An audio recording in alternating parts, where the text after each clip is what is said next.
José Luis Esper, ¿cómo ¿Qué tal, estás, Pablo? José Luis? Buenas noches, muy bien. Buenas noches, gracias por venir. Por favor, placer. Este bloque es una especie de derecho a réplica. ¿Por qué? Porque sentado en el mismo lugar, el martes pasado, el exministro de Economía, Domingo Felipe Cavallo, en un tramo de la larga conversación que manteníamos, y ante algo que me desvela, me parece un tema fundamental y que lo he tratado con José Luis muchísimas veces, la cuestión del déficit fiscal, del gasto público, Cavallo fijó su posición, pero además dijo estas cosas que van a escuchar y van a ver ahora. Si en los próximos 4 meses terminan de dejar aflorar toda la inflación reprimida, a partir de ahí pueden poner en marcha un plan de estabilización y por supuesto que pueden obtener 1% o menos de 1% de inflación ¿Ese por plan mes. de estabilización tiene que ser con un paquete de medidas, tiene que ser de shock o el gradualismo le parece que es viable? Bueno, depende en qué cosas. En todo esto que yo le digo de eliminar la inflación reprimida, cuanto más rápido se haga, o sea, cuanto más shock sea, mejor, porque si no deja en el horizonte la perspectiva de futuros aumentos. Ahora, el tema fiscal no se puede hacer como shock, simplemente porque usted no puede... Los economistas ortodoxos dicen que... bueno, pero porque lo hacen en el pizarrón. Yo lo he escuchado a Espert decir cuando yo era ministro que se podía bajar mucho más el gasto público. En los 90, el nivel del gasto público era 27% del PBI, ahora es 42, 43% del PBI. Imagínense, en aquel momento decían que el gasto público era demasiado alto. Mire, el tema es, los economistas estos que opinan y opinan como que todo es muy fácil, es porque nunca han tenido experiencia con nada, ni siquiera un kiosco han tenido que manejar. ¿Se da cuenta? Cuando uno tiene experiencia de manejar el sector público, sabe que 7% de déficit fiscal, usted no lo elimina de la noche a la mañana. Lo único que puede eliminar de la noche a la mañana es si ajusta todas las tarifas y elimina todos los subsidios económicos, que esos serán 2,5-3% del PBI. Bien, no se puede, dice, ajustar brutalmente. Bueno, yo no voy a argumentar de manera dominen como hace Cavallo, sino que voy a argumentar con hechos y con historia. Cavallo se descalifica a sí mismo porque Cavallo es el responsable de haber, yo te diría, enterrado no sé por cuántas décadas las ideas liberales que a la Argentina a principios del siglo XX la pusieron entre los principales países del mundo, ideas liberales que en el mundo han traído prosperidad y que acá, sin embargo, para el consciente y el inconsciente colectivo son sinónimos de crisis. Y el hecho que las ideas liberales en Argentina sean sinónimos de crisis tienen un gran responsable, un gran estandarte en Cavallo. Así que yo diría la peor descalificación que se le puede hacer a Cavallo es decirle o enrostrarle lo que él es en Argentina, el representante, lamentablemente, de que las ideas liberales sean vistas por la gente como productora de crisis. La gente asocia, por culpa del desastre en el cual terminó la convertibilidad, el programa económico pergeñado por Cavallo, en que la libertad genera crisis. Así yo diría, peor descalificación que esa no hay. Y esto es una descripción de hechos, no es un argumento ad hominem como el que sí él hizo conmigo. Digo, corresponsables de que esas ideas se hayan convertido en un insulto, en una mala palabra, pero también de tener un capitalismo prebendario, ¿no? Un industrialismo populista y otras calificaciones que has dado vos durante tanto tiempo. Digamos, en esa lista hay muchos corresponsables. Sí, claro, ¿no? claro. Bueno, por supuesto que, a ver, nada ocurre en la vida en general, y mucho menos cuando hablamos de la escala de un país, por una sola causa o por una sola persona. Obviamente que no. Obviamente que la enfermedad populista es una enfermedad que cruza hace un siglo prácticamente Argentina, desde principios del siglo XX. Cuando Argentina justamente de la mano del liberalismo llegó al puesto 9-10 en ingreso de per cápita en el mundo, ¿no? Volvamos a la cuestión central que yo intentaba plantear con Cavallo. No se puede hacer un ajuste brutal, no se puede bajar el déficit más de lo que está haciendo el gobierno porque es políticamente inviable. Y acá viene el gradualismo planteado en bajar la inflación en 4 años. A Juan Carlos de Pablo, he hablado con muchos que sostienen, y creo que te inscribís en la línea de los que piensan que la historia del gradualismo en la Argentina, el gradualismo económico, siempre fracasó. Sí, vos es que esta entrevista así mano a mano y tranquila y larga probablemente me permite redondear bien mi idea. A ver, porque a veces los reportajes en radio, en televisión son tan cortitos, pero yo me siento completamente afuera de la discusión gradualismo versus shock, aunque hable de ello. Yo te voy a dar mi posición.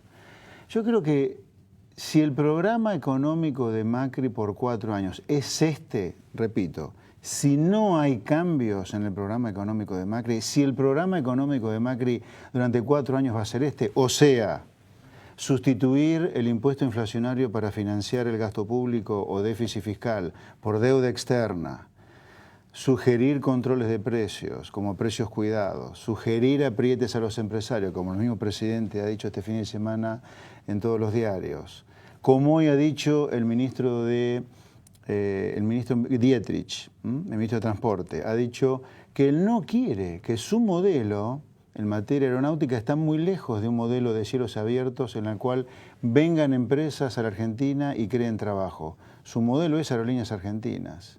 Si esa es Argentina para los próximos 4 años, no hace falta discutir gradualismo versus shock. No tiene sentido la discusión.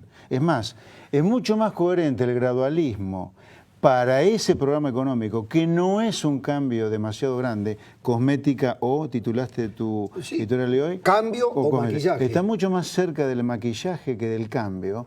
Para un maquillaje o para algo que está mucho más cerca del maquillaje que del cambio en materia económica, el gradualismo es perfectamente coherente. Es más, es mucho más coherente el gradualismo que el shock.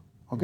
Sí. O sea, si la idea de la Argentina de Macri y su gobierno, si la idea, no digo que no cambie, pero si es esta, el shock no tiene sentido. El shock tiene sentido, se habilita la discusión para mí, gradualismo versus shock, si vos estás pensando en cambiar a la Argentina a 180 grados. O sea, si vos estás dispuesto a dinamitar las dos causas económicas fundamentales de la decadencia argentina, el estatismo y la sustitución de importaciones, o sea, la destrucción del agro, la destrucción de la energía y la destrucción del petróleo, ahí sí se amerita la discusión de a poco de golpe. Pero para hacer algún cambio cosmético como el que hasta ahora plantea Macri no tiene sentido la discusión. Desde esa perspectiva, hoy... Perdóname, no te corto de nuevo. Pero lo que sí es importante advertir que no es moco de pago seguir por este camino con cambios de cosmética, independientemente lo haga de a poco o de a mucho, no importa. O sea, este camino no es fácil de sostener. ¿Okay? Hoy tenés la inflación como un obstáculo que me parece se lleva todas las... Un obstáculo y un protagonista que se lleva todas las miradas, ¿no?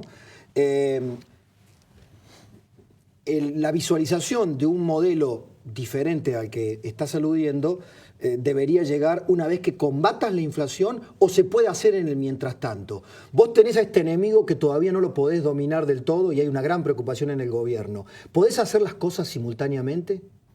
Sí, sí. Es más, yo creo que Macri ha cometido, y el equipo que lo asesora, ha cometido un error político no menor al meter al presidente tan jugado a que la inflación se va a derrumbar en el segundo semestre. Él habló de una baja drástica de la inflación. A mí me parece un error político severo eso, que Macri esté tan jugado políticamente en este primer año de gobierno a una baja tan drástica de la inflación, cuando en el mismo año vos estás devaluando, estás ajustando tarifas y vas a seguir ajustando tarifas porque ahora se vienen las de telefonía, el abono, las de gas y alguna otra más todavía que falta ajustar. O sea, todavía es un error. Una liberalización de lo que llaman la inflación reprimida. Sí, yo te diría, hay de eso. Reprimir en el sentido que vos estás blanqueando atraso cambiario, vos estás blanqueando atraso tarifario. Eso rigurosamente no es inflación, es suba del nivel de precio porque está ajustando esos precios. Pero bueno, la gente lo lee naturalmente como inflación. A mí me parece que el gobierno ha cometido un error ahí, porque yo digo, si en el segundo semestre la inflación sigue más cerca de 3 que de 1,5, ¿eso es una derrota política para Macri? Yo diría que no. Pero se puede convertir en una derrota si vos exhibís expectativas mayores. Claro. ¿Por qué? Porque ¿cuál es el sentido de decir esa es mi definición de derrota o triunfo político si la economía sigue cayendo? Porque a lo mejor vos seguís con la inflación, lográs una baja de la inflación, pero si la economía sigue estancada... O sea, la economía es un todo. Lamentablemente en Argentina banalizamos todo hasta esas discusiones tan profundas. O sea, en el segundo semestre, a ver, hoy la economía está cayendo con inflación alta, ¿no? Ahora. En el segundo semestre puede ser que tengas todo tipo de combinaciones. ¿Para qué mandarle al presidente a hablar solo de inflación? ¿Qué sentido tiene que la inflación baje si la economía sigue destruyendo empleo? A ver, en este primer bimestre que ha terminado, enero y febrero, la destrucción de empleo privado, al cual nadie lo defiende, fue de 100.000 puestos de trabajo. Si vos analizás 100.000 por 12, no va a ocurrir eso, pero para que tengamos una idea de la gravedad de la destrucción de puestos privados, al que nadie defiende en Argentina, y menos de la clase política, son 100.000 por 12, 1.200.000 puestos de trabajo que destruirías en un año. Eso es 8% de la oferta de trabajo. Son disparates la destrucción de empleo que había. Entonces, ¿qué sentido tiene que baje la inflación, o sea, que logre Macri una baja drástica de la inflación, si tenés la economía en recesión todavía? Ojalá que no, y hay chances que no sea, si hay chances que la economía empiece a recuperarse y baje algo la inflación. Pero acá hay un tema de magnitud, de que no tiene sentido meterlo al presidente en eso. ¿Vos creés definitivamente que la toma de deuda puede ser otra vez la droga que tiente y termine complicando al gobierno a un ciclo de nuevo endeudamiento? ¿O es posible deuda para transitar un camino menos ríspido hacia la baja del déficit fiscal definitivo y el control del déficit? Mira, Pablo, van 100 días de gobierno nada más. Yo de ninguna manera me voy a transformar en adivino y decirte de acá a 4 años cómo termina esto. O sea, a 100 días te diría, sobre este tema en particular, a mí me parece alucinante, me cachetea, me abofetea, me impacta la enferma que está la Argentina, lo enferma que está la Argentina. O sea, nosotros, fíjate, Pablo, hemos pasado de vaciar un banco central de reservas, de haber generado una de las inflaciones más altas del mundo para financiar el déficit fiscal, causado por el exceso de gasto público, de haber construido un museo de la deuda durante la última década, a pasar al otro día prácticamente a decir, no, bueno, ahora hay que endeudarnos para poder empujar. Pero para, ¿cómo? Pero si hasta ayer a mí me han armado programas de televisión en la televisión pública satanizándome porque yo decía que había que pagar la deuda. Sí, claro. Ahora resulta que yo veo gobernadores, a políticos empujando este proyecto de ley, que está bien hacerlo para pagar la deuda en default. O sea, en Argentina estamos locos. Y la sociedad, lamentablemente, asiste absorta o noqueada de parte de una clase política en general impresentable que se la fuma en pipa. Está bien, pero la sociedad porque también... no fumado en pipa pero también la sociedad fumó en pipa millones y millones de subsidios. Y no estoy hablando de los más básicos y los esenciales a los que menos tienen. Millones de subsidios a la clase media, a los empresarios, y esos mismos que ahora no tienen los subsidios le dicen a Macri o al gobierno resolveme la cuestión, si te votamos para eso. O te votaron, lo querían a Macri, ahí está, en 100 días, resolveme la inflación. Mira, bueno, te vuelvo a decir, me parece absurdo que lo hayan puesto al presidente, tan jugado políticamente la baja de la inflación, en el medio de una gran devaluación y en el medio de una gran suba de tarifas. Y cuando además hay rezagos entre dejar de emitir y bajar la inflación. La inflación es un fenómeno monetario, pero no es que vos dejás de emitir hoy y mañana ya se te congela la inflación o te baja a cero la inflación. Eso es ridículo. Ahora, sobre el tema tarifas. Bueno, hay que hacer mucha docencia acá. El argentino tiene que saber que hay que pagar por las cosas lo que las cosas valen. Ahora, acá le hemos hecho creer a millones de personas en Capital Federal y el conurbano que la energía puede ser barata. Te quedaste sin qué, sin energía. Cuando en el interior la gente de a pie ha pagado la energía lo que tiene que pagar. José Luis, la vamos a seguir. Me gustaría seguir conversando contigo, pero has planteado un punto esencial y me voy a quedar con el principio.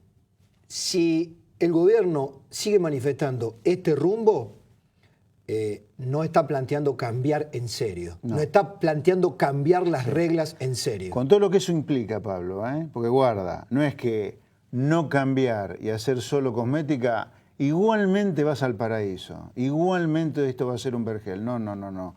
Este modelo ya demostró muchas veces su insostenibilidad en el último medio siglo. Por lo tanto, una ficha más para preguntarnos y vigilar la naturaleza del cambio. No la velocidad, sino la naturaleza profunda del cambio. Gracias por contribuir a eso. Por nada. Pausa y ya volvemos.